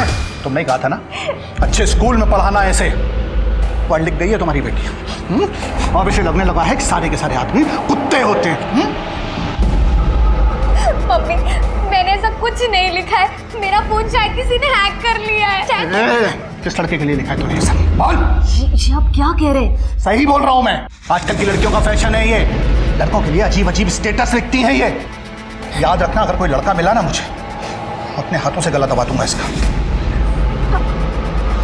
चारू, चारू खरं खरं सांग, ये तूने किसके लिए लिखा है? मैं क्या बताऊं मम्मी, मैं कह तो रही हूँ कि मेरा फोन शायद किसी ने हैक कर लिया है। और क्या फर्क पड़ता है, सही गलत लिखा है। अगर सारे मर्द पप्पा जैसे ही होते हैं ना तो कुछ गलत नहीं लिखा है। शी।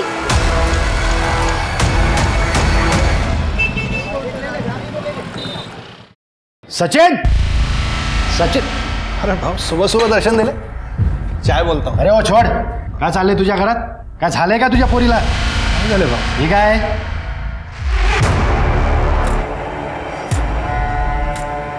चारू, चारू, बाहर आ। क्या हुआ? उसने फिर से कुछ किया क्या? रोज नया तमाशा खड़ा करती है तुम्हारी लड़की। चारू, आखिर चाहते क्या तुम हम लोगों से? हाँ, काय है सगळं? Rape, murder? मम्मी मम्मी मैंने सब कुछ नहीं लिखा है, और अगर मैं लिखती तो मैं अपना ही नाम क्यों लिखती? अरे वो कोणी लिहिलंय ते? कौन घुस जाता है तुम्हारे मोबाइल में रोज रोज? मम्मी पापा देखिए, ऐसा ही सेम स्टेटस अभी अभी आप लोगों के फोन से भी अपडेट हुआ है।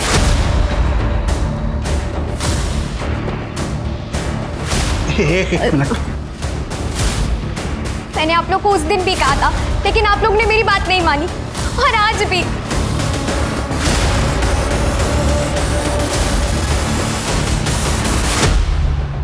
तो हफ्ते पहले आपके बेटी के मोबाइल का स्टेटस था ऑल मेन्स आर डॉग, और आज आपके बेटी का स्टेटस है ये 20 लाख की धमकी वाला, और यही स्टेटस आपके मोबाइल पे और आपकी बीवी के मोबाइल पे अपडेट हुआ है। जी सर। आपको किसी पे शक या कोई अब ऐसे आदमी को जानते हो जिसको ये पता है कि आप 20 लाख रुपए उसको तुरंत दे सकते हैं? नहीं सर, अब किसी एक का नाम तो नहीं बता सकता। अब फिशरीज का बिजनेस है, इंपोर्ट एक्सपोर्ट का, कई लोगों से पैसों का व्यवहार होता है दिन में, किसी एक का नाम लेना तो ठीक नहीं है। सचिन, क्या है? तेरे मोबाइल से मैसेज आया अभी। मामले से दूर रहो नहीं तो भाई जैसे हालत कर दी। लिखो।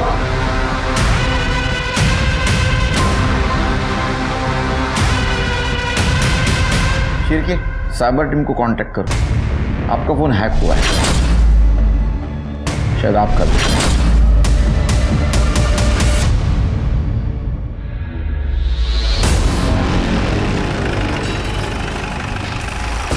क्या हो गया, तुम लोग यहाँ पर बाहर क्यों खड़े हो? अनिल देखिए ना, सचिन के घर में पुलिस आई है। हाँ तो हमें क्या करना है? ये होगा कोई कांड उसने। चलो तुम लोग अंदर चलो, पार्थ चलो, चलो अंदर। कौन से क्लास में? 12th standard sir, science stream में, सिटी जूनियर कॉलेज में। तुम्हारे कॉलेज के किसी फ्रेंड ने तुम्हारा मोबाइल लिया था या तुमने किसी को दिया था? नहीं, ऐसा तो कुछ भी नहीं हुआ था सर। तुम्हें कोई सस्पिशियस मेल या मैसेज आया था जिस पर तुमने क्लिक किया हो, या कोई ऑनलाइन मनी ट्रांजैक्शन किया हो, या टिकट बुकिंग, फूड ऑर्डर ऐसा कुछ किया हो? नहीं सर, मैं ऑनलाइन ये सब नहीं करती हूँ। चारू,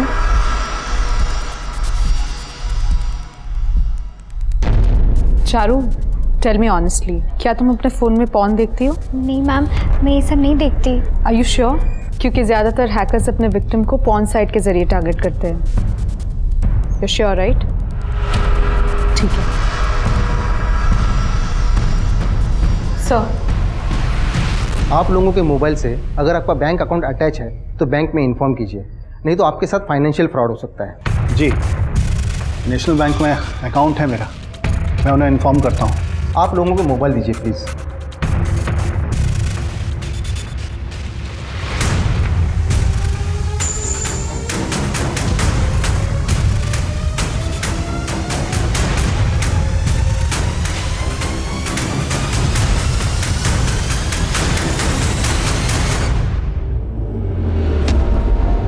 आप लोग कोई और डिवाइस यूज़ कर रहे हैं जो इंटरनेट से कनेक्टेड हो? जी, मैं आईपैड यूज़ करता हूँ, और ये लैपटॉप। वो भी दीजिए हमें, उन्हें इंस्पेक्ट करना पड़ेगा। जी सर। बेटा,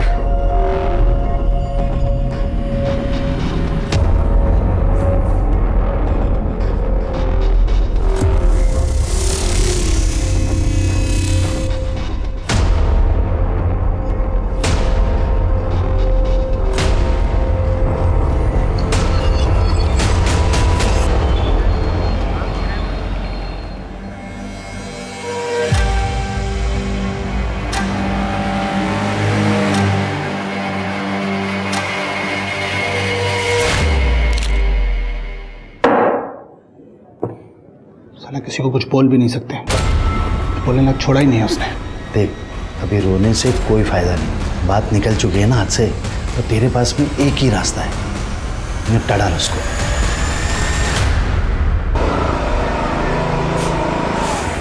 अरे पार्थ, क्या हुआ? पार्थ, क्या हुआ? यहाँ क्यों बैठा है? तो चिंता मत कर, सब ठीक हो जाएगा। अच्छा ये ले। थैंक यू दीदी। क्या हो रहा है? अंकल हम तो बस ऐसी बात। अंकल हम तो बस ऐसी बात कर रहे थे। बंद कर अपना। अंकल लड़की देख रहे हो जाएगा।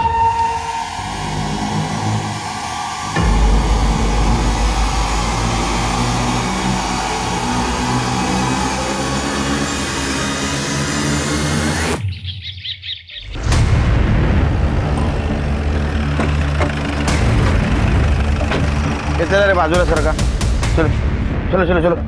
सर ये देखिए क्या क्या लिखा क्या है, ये देखिए सर।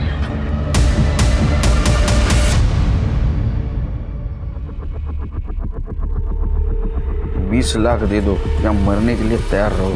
सर अभी तक तो फोन पे धमकी मिलती थी, अब ये अंदर घर में घुस के। कितने बजे देखा आपने? सर रात को 11 साढ़े 11 बजे जब मैंने दरवाजा बंद किया था तब यहाँ कुछ नहीं था। सुबह जब मंदिर जाने के लिए दरवाजा खोला तो ये चिपका हुआ था। सीसीटीवी है? ठीक है चलो। इतने अमीर लोग हैं, इतना पैसा है, फिर भी सेफ्टी के लिए एक सीसीटीवी नहीं लगवाते यार। सर मैं कॉलोनी के सीसीटीवी फुटेज चेक करता हूँ। अरे यार, इस फोन को तो अभी हैंग होना था। पाटेकर जी ऑफिस से निकलना चाहे। लाए पापा, मैं देखता हूँ।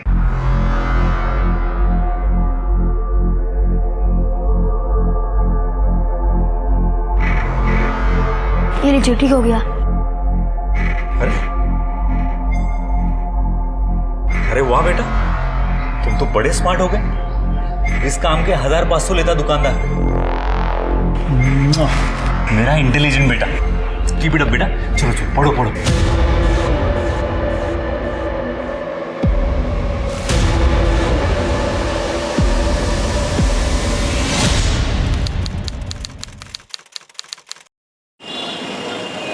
पार्थ, पार्थ, क्या हुआ पापा? पार्थ, इधर आ। ये क्या कर रहे हो तुम? मैंने तुम्हें ब्लैकमेल नहीं किया है। अच्छा, ये क्या है? ये तुमने नहीं बेचे? नहीं, मैंने ये नहीं भेजा। प्लीज बिलीव मी, मैं अपने बच्चे की कसम खाती हूँ, मैंने ये सब नहीं किया।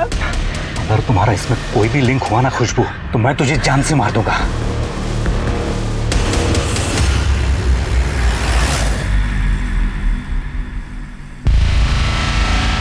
ये सचिन के घर में पुलिस का आना जाना घर रोज का ही हो गया। मैं तो अंदर जा रही हूँ।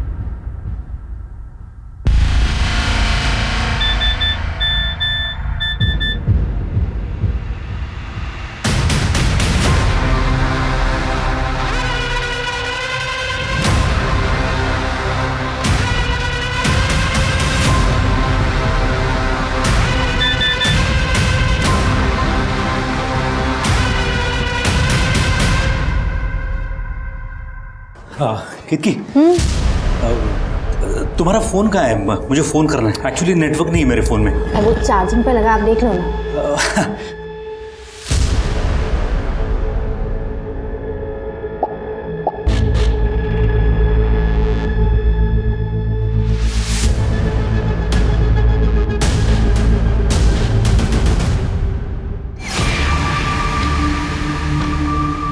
क्या हुआ अनिल?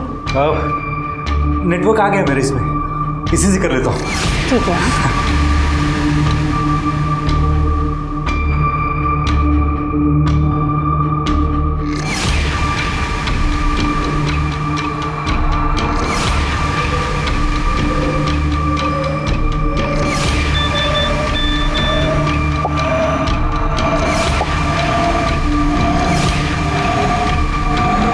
सर, मैंने कॉलोनी का सीसीटीवी फुटेज चेक किया है। रात के 11 से सुबह के 8 बजे तक सचिन के घर के आसपास कोई आते जाते नहीं दिखा। कमाल है शिरके, अगर सीसीटीवी में कोई कैप्चर नहीं हुआ तो लगा है किसी ने। मैं बताता हूँ सर। हाँ विनाश, ये सर ये पूरा मामला ही फर्जी है, किसी बाहर वाले का नहीं, घर वाले का ही काम। मतलब म्हणजे सर पूरी फैमिली में किसी का फोन हैक हुआ ही नहीं। वो लड़की ही है चारू ये सब के पीछे। चारू ने ही अपने सोशल मीडिया पर स्टेटस अपडेट किया था और अपने माँ बाप के मोबाइल को लैपटॉप से कनेक्ट करके उनके मोबाइल पर धमकी भरे स्टेटस अपडेट किए थे। और सर उसके काका अजीत को मैसेज भी उसी ने किया था अपने लैपटॉप के जरिए। ये हो गया पप्पा का फोन कनेक्ट।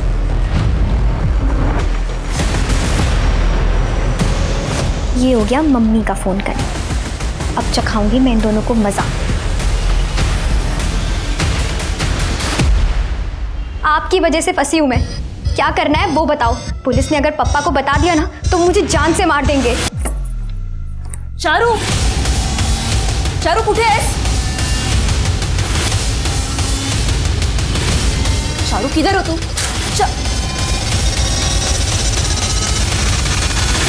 सर कपाटात 50,000 रुपये आणि माझे काही दागिने होते। चारू स्कूटर के साथ वो भी लेके गई और उसके पास ड्राइविंग लाइसेंस भी नहीं है। लाइसेंस की पड़ी है तुम्हें? ड्राइविंग लाइसेंस नहीं है उसके पास? हाँ, वो लड़की जो अपने बाप को धमकी देती थी वो नहीं दिखता था तुमको? मेकअप करने से फुर्सत मिलेगी तो लड़की पर ध्यान देंगे ना। क्यों? चारू सिर्फ मेरे अकेले की लड़की है, आपकी लड़की नहीं है। तुम्ही लक्ष देऊ शकता प्रत्येक एक मिनट, इसके लिए बाद में टाइम है। हाँ, सबसे मेन बात, ऐसा कोई आपका रिलेटिव है, उसका कोई दोस्त है जिसके साथ उसकी बहुत अच्छी पटती थी? क्योंकि जब बच्चे घर से भाग जाते हैं तो ऐसे लोगों के पास ही जाते हैं जिनसे उनकी अच्छी पटती है। सर उसके काका तो यहीं पास में ही रहते हैं, उनके यहाँ तो नहीं गई वो, बाकी किसी दोस्त के यहाँ गई होगी तो पता नहीं। अफेयर चल रहा है किसी के साथ? सर क्या बेकार की बातें कर रहे हो आप? ये बेकार की बातें नहीं, इसको हमारी भाषा में इन्वेस्टिगेशन कहते हैं। और अक्सर टीनेजर लड़का या लड़की जब घर से पैसा लेके भागते हैं तो अफेयर का ही मामला होता है। नहीं सर, चारू का किसी लड़के के साथ कोई अफेयर नहीं है, वो ऐसी लड़की नहीं थी। उसका अगर फोन आया तो उसको डांटना नहीं, प्यार से समझाना उसको। डर के मारे वो भाग गई होगी घर से, हमें इन्फॉर्म जरूर करना। शिरके, गाड़ीचा नंबर घे और चारू का फोटो आसपास के पुलिस स्टेशन में सर्कुलेट करना, डिटेल्स दे देना। जो हो रहा था क्या सच में चारू उसके लिए जिम्मेदार थी या वो किसी के दबाव में ऐसा कर रही थी? सबसे महत्वपूर्ण बात जिससे पुलिस इस केस में अभी तक अनजान थी वो थी चारू के पड़ोसी अनिल सकपाल की ब्लैकमेलिंग। क्या चारू का इस ब्लैकमेलिंग से भी कोई कनेक्शन था? इन सारे सवालों के जवाब चारू ही दे सकती थी, लेकिन ना उसने अपने माँ बाप को कोई फोन किया, ना ही वो वापस आई। आखिर में पुलिस ने चारू के मोबाइल की आखिरी लोकेशन रत्नागिरी के नजदीक चिपळूण में ट्रैक की, लेकिन वहां से उन्हें जो मिला वो दिल तोड़ देने वाला था। सिर्फ ये ब्लैकमेलिंग का मामला नहीं रहा, ये मर्डर का मामला हुआ है। चारू के साथ कोई तो इस ब्लैकमेलिंग में इन्वॉल्व है और उसको ये डर था कि वो पकड़ा जाएगा, इसलिए उसने चारू को रास्ते से हटा दिया।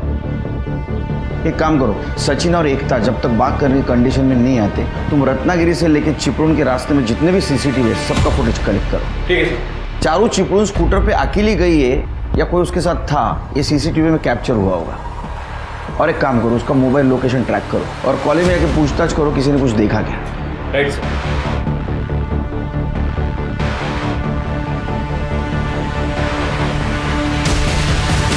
चारू कहाँ है पता है? तुम्हारे साथ ही पढ़ती थी ना? एक मिनट सुनना, इधर आओ। चारू के बारे में कुछ जानते हो? सर चारू हमारे साथ पढ़ती ज़रूर थी लेकिन वो हमारी दोस्त नहीं थी। उसका कोई बॉयफ्रेंड था? नहीं सर, मेरे नॉलेज में तो चारू का कोई बॉयफ्रेंड नहीं था इस कॉलेज में। छुपा तो नहीं रहे हो? नहीं सर।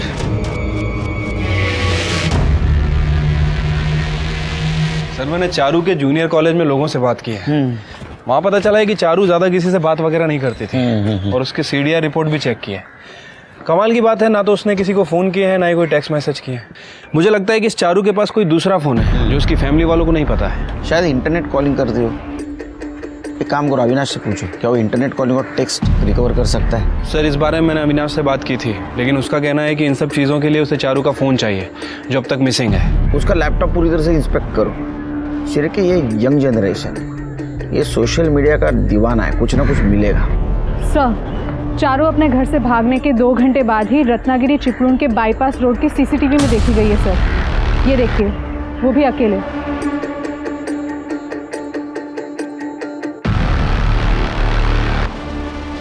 इसके पीएम रिपोर्ट के हिसाब से उसका मर्डर सेम डे हुआ है।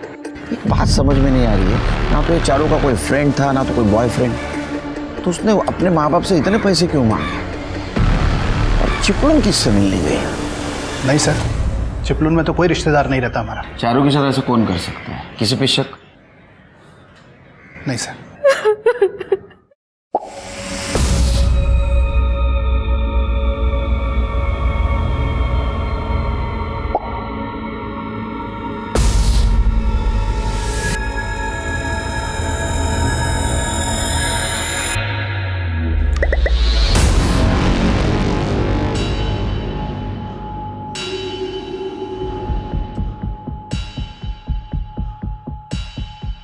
पार्थ, देखो बेटा, सच बोलना। अगर तुम सच बोलोगे ना तो मैं कुछ नहीं कहूंगा। मेरे फोन के साथ तुमने ही कुछ किया है ना, और इससे नहीं मानेगा। बता। क्या हो गया आपको? देखो मुझे में गुस्सा करते रहते हो आप। हो क्या गया आपको? चल कर पढ़ाई। पार्थ, तू एक काम कर, अपने कमरे में जाकर पढ़ाई कर। हाँ अनिल, देखिए ना, बैंक से मैसेज आया है, किसी ने मेरे अकाउंट में 20 लाख रुपए डाले हैं। किसी और ने नहीं, मैंने ही डाले। आपने? हाँ, वो बिजनेस का कुछ इश्यू चल रहा है, तब तक रहेंगे तुम्हारे अकाउंट में पैसे।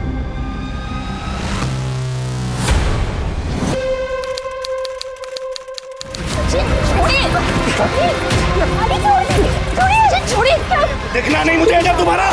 Hello police station. सर, हमारी दुश्मनी के बारे में तो बताया सचिन ने आपको, लेकिन उसने आपको ये नहीं बताया होगा कि उसने मेरे बेटे पार्थ को मारा था। सर, ऐसी क्या दुश्मनी तुम दोनों के बीच में कि बच्चे के ऊपर हाथ उठाना पड़ा? सर, मैं और सचिन एक ही पदपीढ़ी के मेंबर्स हैं सर। और सर, 8 महीने पहले सचिन ने उस पदपीढ़ी से 10 लाख रुपए लोन लिए थे, और 6 महीने से उसने इसका इंटरेस्ट भी नहीं दिया। वसंत भाऊ, पैसा तो मैं वापस कर नहीं पाऊंगा, आपको मालूम है, बिजनेस में डाल दिया मैंने। हाँ, रही बात इंटरेस्ट में डिले की, तो बोला है ना आपको कि पैसा भर रहा हूँ मैं। तुम भर नहीं रहे हो, भरने का सिर्फ वादा किया है तुमने। और वैसे भी अगर तुम इंटरेस्ट पर इंटरेस्ट दे रहे हो ना, तो बिजनेस चलाने की अकल नहीं है तुमने। तुम एक काम कर दो, अपना बिजनेस मुझे हैंडओवर कर दो, मैं बिजनेस भी चला लूंगा और लोन भी चुकता कर दूंगा, वरना इन सब के पैसे डुबाएगा तू। क्या बोला तूने? देखा देखा इसको। अरे अपनी औकात पे। सचिन जी छोड़िए ना, क्या कर रहे हो? मालूम है मेरे को क्या चाहता है, ये इसकी नजर है मेरे बिजनेस पे, लेकिन जो तू चाहता है ना वो होने नहीं दूंगा। पहले अपना इंटरेस्ट सब चुकता कर, समझ गया ना? इंटरेस्ट मेरे को भरना है, मैं भरूंगा। अच्छा, मतलब तुम्हारे झगड़े का कारण छोटा नहीं बड़ा था। सर, मैं मान रहा हूँ कि हमारे बीच में दुश्मनी थी। सर, चारू के मर्डर के बारे में उसने जो भी बोला है ना, वो सब बकवास है सर। मेरी लाइफ में ऑलरेडी बहुत सारी प्रॉब्लम्स है सर, मैं बहुत परेशान हूँ सर, आप प्लीज़ मुझे बख्श दीजिए। मैडम, अगर पुलिस का डर ना हो ना तो ये सचिन और अनिल एक दूसरे की जान ले ले। और वो सचिन बाहर वाले का तो छोड़िए, वो अपनी बेटी चारू को अपने घर में ही दबा कर रखता है। मैडम, मैंने चारू का पीछा करते हुए हार्दिक को देखा था, और हार्दिक के साथ एक आदमी और था। कौन है हार्दिक? टीनेजर्स को ट्यूशन के बहाने मॉलेस्ट करता है। हाँ, चारू को भी मॉलेस्ट किया ना तूने। जब तू पकड़ा गया, तेरी नौकरी छूट गई, तेरे को पता चला कि अभी अपनी ट्यूशन चलेगी नहीं, तो तूने चारू को मार दिया। नहीं सर, अगर चारू जिंदा होती ना तो खुद अपने माँ बाप की झूठ की पोल खोल देती सर। कैसी पोल? ओके, अब मैं तुम्हें हार्ट बीट्स काउंट कैसे करते हैं वो सिखाता हूँ, ठीक है? अपना हाथ लाओ। देखो यहाँ पे ऐसे थंब को रखा जाता है, राइट? अपना थंब लाओ। कुछ महसूस हो रहा है? हाँ सर। राइट। देखो 1 मिनट में 72 होने चाहिए, राइट? सर,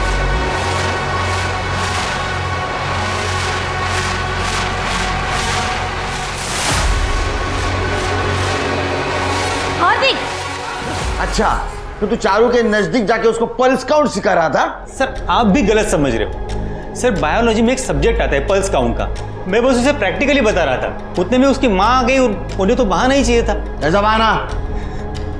सर चारू को साल भर पढ़ाने की 1.5 लाख रुपए फीस तय हुई थी, लेकिन सचिन ने आज तक मुझे 1 रुपया तक नहीं दिया। जब भी पैसे मांगने जाता कुछ ना कुछ बहाना बना के टाल देते थे। तो चारू का पीछा क्यों किया तूने? चारू तेरे को देने वाली 1.5 लाख रुपया? सर नहीं, सर टाइम की कमी की वजह से मैं अनिल जी के बेटे पार्थ के साथ साथ चारू की ट्यूशन लेता था। 15 दिन चारू के घर पे, 15 दिन अनिल जी के घर पे। सर अनिल जी ये बात जानते थे कि सचिन मुझे पैसा नहीं दे रहा है, तो उन्होंने मुझे वो कमीशन लेकर पैसे वसूल करने वाले रोहित से मिलवाया। सर उस दिन मैं रोहित को चारू का घर दिखाने ले गया था। लड़की देख रहे हो? इसी के बाप ने मेरे 1 लाख रुपए नहीं दिए। बस मेरे पैसे निकलवा दो, उसमें से 50 तुम रख लेना। सर आप चाहो तो चारू के दूसरे ट्यूशन टीचर दीप से भी पूछ सकते हो।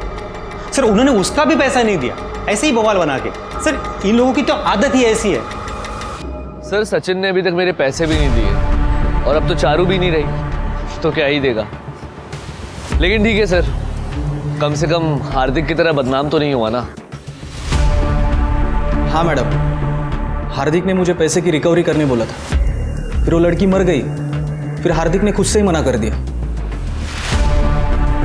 सर दीप की मदद करने की कोशिश की थी मैंने, कोई क्राइम तो नहीं किया ना।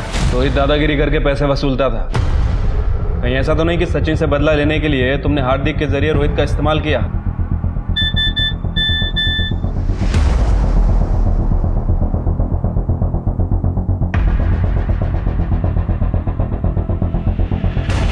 देखिए सर, मैं पहले से ही परेशान हूं और आप मुझे बहुत ज्यादा परेशान कर रहे हो।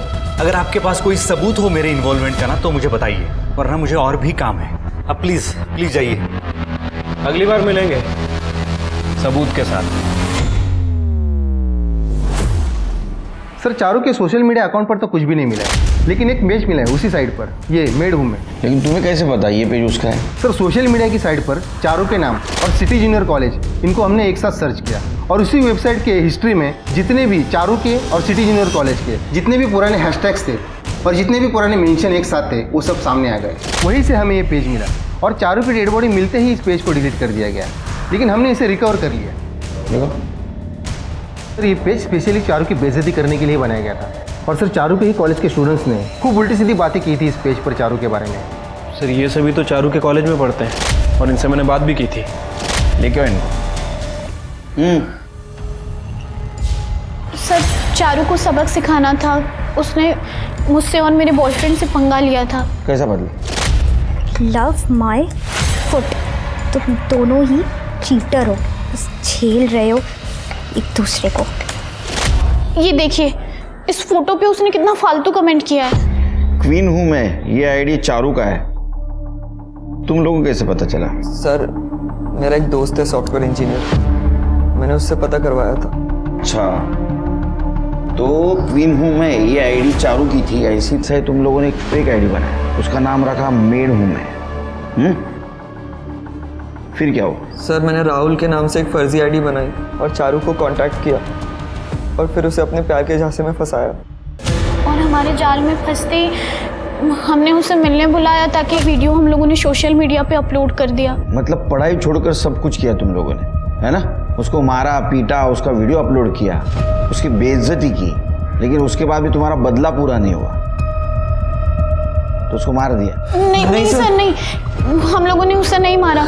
हमें उसके बारे में जो कुछ भी पता था हमने आपको सब कुछ बता दिया, इससे ज्यादा हमें और कुछ भी नहीं पता। कमाल है, ये चारू कैसे दुहेरी जिंदगी जी रही थी। एक तरफ उसका ना तो कोई फ्रेंड था, किसी से बात नहीं करती थी, कॉलेज में चुपचाप बैठती थी, और दूसरी तरफ ये सोशल मीडिया पे ऐसे पंगे ले रही थी। अविनाश को इस आईडी के डिटेल्स निकालने के लिए बोलना। क्यों किया ऐसा मेरे साथ? क्यों किया? क्यों किया? सर इस आदमी ने मेरी जिंदगी बर्बाद करके रख दी। ये भी नहीं सोचा कि मैं अपने रिश्तेदारों को क्या शक्ल दिखाऊं। क्या कहूंगी मैं उनसे? मेरा पति ऐसे काम करता है।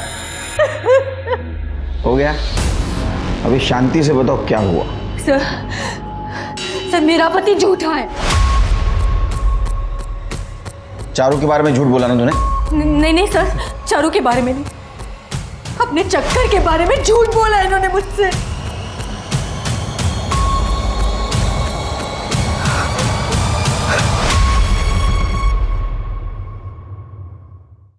अच्छा, मतलब ये तो साफ है, ये तुम्हारी लवर तुम्हें ब्लैकमेल कर रही थी।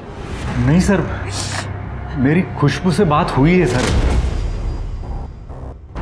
सर खुशबू ऐसा नहीं कर सकती। तो ये तुम दोनों की प्राइवेट फोटो तुम्हारे वाइफ के पास कैसे आई?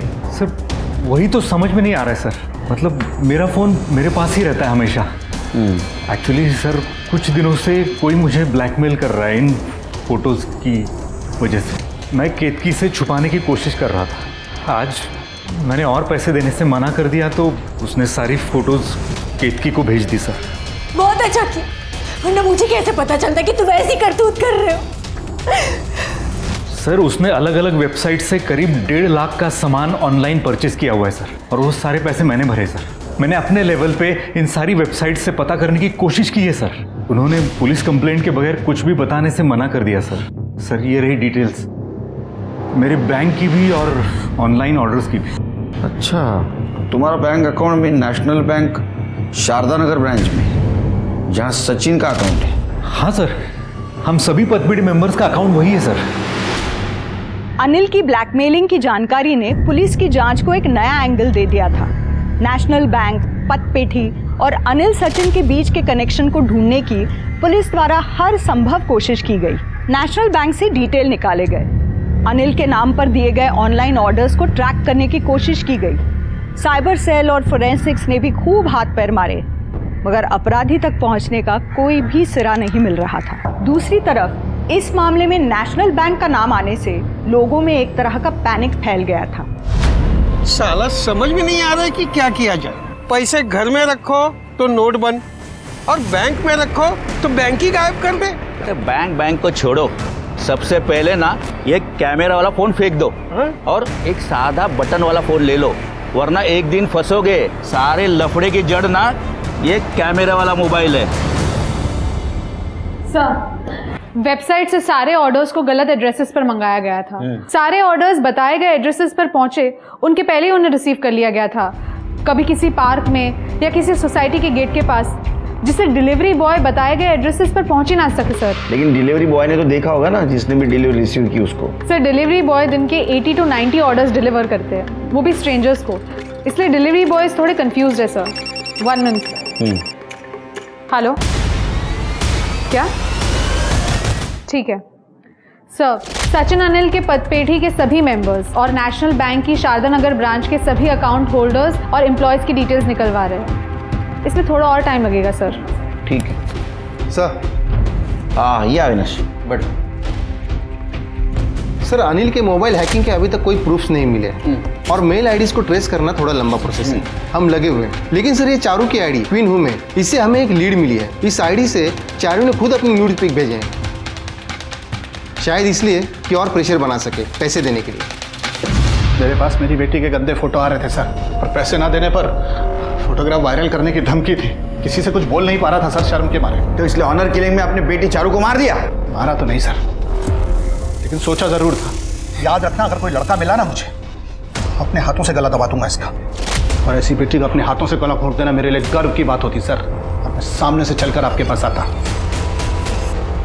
पेरेंट्स भी ना बहुत कमाल करते थे। बच्चों को बातें सुनाने के बजाय बच्चों की बातें अगर इन्होंने सुनना शुरू किया ना, तो छोटे बच्चों के हाथ से जितना भी क्राइम हो रहा है आधा तो कम हो जाएगा। Hello sir. सर मेरा नाम नीरज है, आपसे बैंक फ्रॉड के बारे में कुछ बात करनी थी। सर मेरा अकाउंट नेशनल बैंक में तो नहीं है, लेकिन मेरे साथ भी सिमिलर फ्रॉड हुआ है। सर मेरे मोबाइल में मेरी और मेरी वाइफ की कुछ प्राइवेट पिक्स थी, पता नहीं कैसे किसी और के पास पहुंच गई। वायरल करने की धमकी देकर सर ब्लैकमेलर ने OTP के जरिए मेरे अकाउंट से 4 लाख रुपए का सामान ऑनलाइन ऑर्डर कर लिया है सर, उसी केस की तरह जो केस आप इन्वेस्टिगेट कर रहे हैं। तो अब तक आपने पुलिस कंप्लेंट क्यों नहीं की थी सर। ये रही एफआईआर की कॉपी, मगर सर पुलिस अभी तक कुछ नहीं कर पा रही है। सर ये केस न्यूज़ में सुना तो मुझे लगा कि आपसे बात करनी चाहिए। सर जितने भी ऑर्डर ब्लैकमेलर्स ने किए हैं उन सब की सारी डिटेल्स हैं इसमें। अविनाश ला बोलो और उसको बोलो काम पे लगे।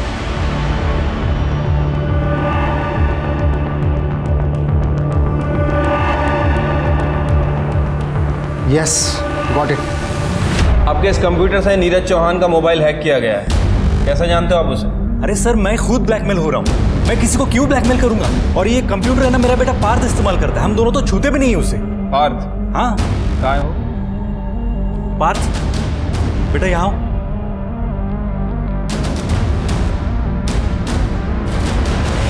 सैन, बढ़िया टी शर्ट है तुम्हारी। मोबाइल और कंप्यूटर बहुत अच्छे लगते हैं ना आपको। बिस्किट खाओ। देखो, कोई कुछ नहीं करेगा, मम्मी पापा भी कुछ नहीं करेंगे। डरो मत। नीरज अंकल का फोन आपने हैक किया था? नहीं अंकल, मैंने आपको बताया, मैंने कुछ नहीं किया अंकल, मैंने कुछ नहीं किया। मम्मी, अरे पार्थ बेटा, कुछ नहीं हुआ बेटा, कुछ नहीं हुआ। तो मुझे लगता है कि आपसे कुछ गलतफहमी हुई है। हमारा पार्थ ऐसे नहीं कर सकता।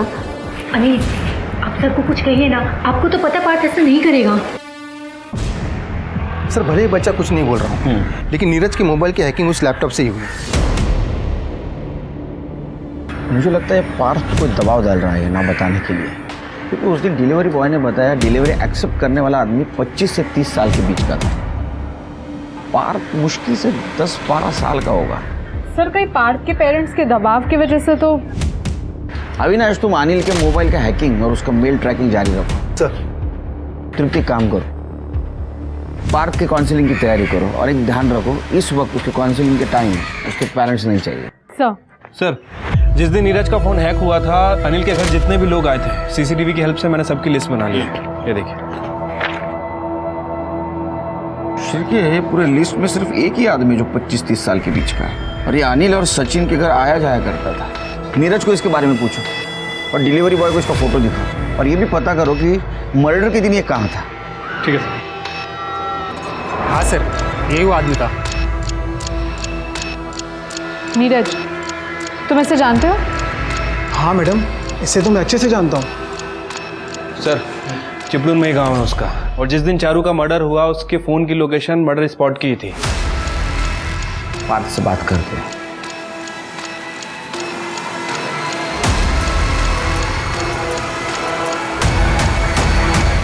कैसे हो? पार्थ बेटा, अंकल से डरने की जरूरत नहीं है।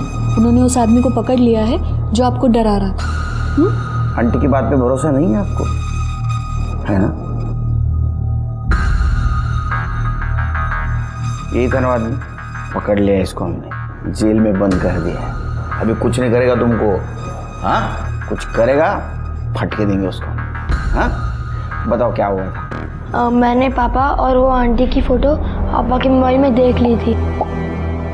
अगर मम्मी को कुछ बोलता तो वो रोती, इसलिए मुझे अच्छा नहीं लग रहा था। अंकल ने मुझसे पूछा तो मैंने इनको बता दिया। वो मेरी बात मान ही नहीं रहे थे, बोल रहे थे कि अगर दिखाओगे तभी मानूंगा। तो मैंने उनको भी फ़ोटो दिखा दी थी। फिर पता नहीं वो फ़ोटो पापा के मोबाइल में कैसे आने लगे। वो पापा को लगा कि मैंने कुछ किया है, और अंकल दम खाते थे। कोई मेरी बात नहीं सुन रहा था, सिवाय चारू दीदी के। दीदी, अगर पापा को अंकल के बारे में पता चल गया तो वो मुझे मार देंगे। तू चिंता मत कर पार्थ, मैं बात करती हूँ अंकल से। चारू दीदी ने अंकल से बात की थी क्या? पता नहीं। फिर अंकल ने मुझे कॉल करके बोला कि चारू दीदी को भी लैपटॉप से मोबाइल का सोशल मीडिया कनेक्ट करना सिखा दूँ।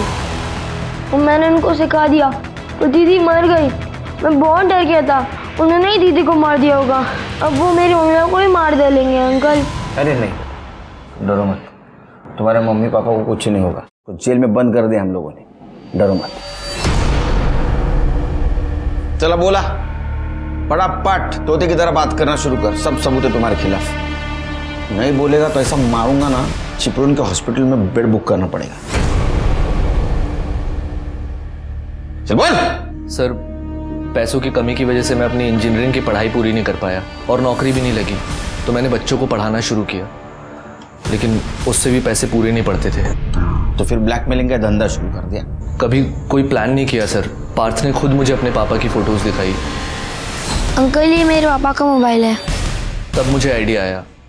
मैंने उसे बिना बताए वो फ़ोटोज़ ब्लूटूथ से अपने फ़ोन पे ट्रांसफ़र की और उसके पापा को ब्लैकमेल करना शुरू किया। और चारू को क्यों मारा? सर, पार्थ ने चारू को सब कुछ बता दिया था। सर, पार्थ अपने पापा से रोज़ मार खा रहा है आपकी वजह से। मैं अनिल अंकल को सब सच बता दूंगी आपके बारे में। तुम्हें बताना होता ना तो तुम पहले ही बता देती। तो फिर बताया क्यों नहीं? सर, मुझे भी अपने घर से भागना है, अपने मम्मी पापा से दूर। इसके लिए मुझे पैसे चाहिए। तो ले लेना अपने पापा से, रास्ता मैं बता देता हूँ। मैंने पार्थ से कहा कि वो चारू को सिखाए और उसने सोशल मीडिया स्टेटस के ज़रिए अपने पापा को ब्लैकमेल करना शुरू कर दिया। लेकिन उसका बाप सबसे पहले आप लोगों के पास चला गया। वो पैनिक हुई, मैंने उसे बोला कि वो कुछ दिन रुक जाए, लेकिन वो मेरी बात नहीं मानी। आपकी वजह से फंसी हूँ मैं, क्या करना है वो बताओ। पुलिस ने अगर पप्पा को बता दिया ना तो मुझे जान से मार देंगे। देखो, पुलिस की एक्टिविटी से ज़्यादा परेशान होने की ज़रूरत नहीं है। मैं अभी चिपलून में हूँ, तुम एक काम करो, तुम यहाँ आ जाओ, जैसे ही मामला ठंडा पड़ जाएगा तो वापस चली जाना। ठीक है। चारू की बेवकूफ़ी की वजह से मैं फंस सकता था सर। नीरज के बच्चे को मैं पढ़ाता था, जब अनिल से पैसे मिलने लगे तो मैंने सोचा उसे भी ब्लैकमेल किया जाए। तू बच्चों को पढ़ाता था ना, तो तूने शिक्षा नहीं ली। लालच बुरी बला है, इस लालच की वजह से एक छोटी बच्ची की जान गई, अब सड़ जेल में। जेनरेशन गैप की वजह से किसी एक ही चीज़ को लेकर माँ बाप और बच्चों के नज़रिए में ज़मीन आसमान का फ़र्क हो सकता है, और ये फ़र्क बच्चों को मजबूर करता है अपने माँ बाप से बातें छुपाने के लिए। घर वालों से ज़्यादा बच्चों के बारे में उनके दोस्त, पड़ोसी और रिश्तेदारों को पता होता है, और ये एक बहुत ही खतरनाक स्थिति है। समस्याओं से जूझते और जवानी की कंफ्यूजन के शिकार ऐसे बच्चे कई बार गलत लोगों के चंगुल में फंस जाते हैं, जैसा पहले पार्थ और फिर चारू के साथ हुआ। परेशानियों से घिरे बच्चे अक्सर अपने परिवार वालों से बात करना चाहते हैं, मगर घर के बड़े अपनी जिंदगियों में इतने बिजी होते हैं कि बच्चों की परेशानियां समझना तो दूर, वो उनसे कभी ये तक नहीं पूछते कि वो कैसे हैं, उनकी ज़िंदगी में क्या हो रहा है।